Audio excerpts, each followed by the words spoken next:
Welcome to today's short video brought to you by Applications team from Oxford Instrument Asylum Research. This video will highlight Jupyter performance in addressing real-world polymers, resolving their structure down to a single molecule.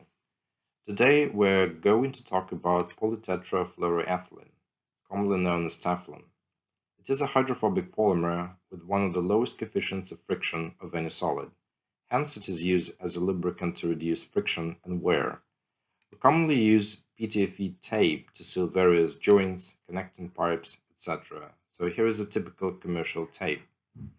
Let's have examined structure with Jupyter XR AFM. Here is a large-scale 100 by 100 micron scan of PTFE tape.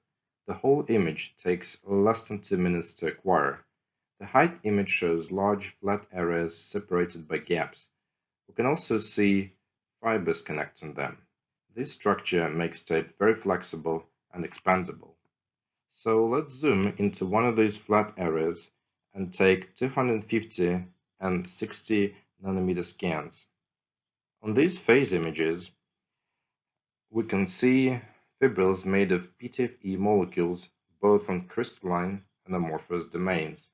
It is impressive that we can remain the same level of resolution on both. When zoomed further into crystalline domain, we can clearly see individual molecule.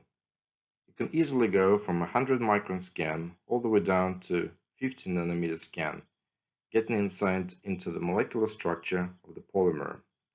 Here, each bright line corresponds to individual PTFE molecule with a molecule-to-molecule distance of just over 5 angstroms. Thank you for watching.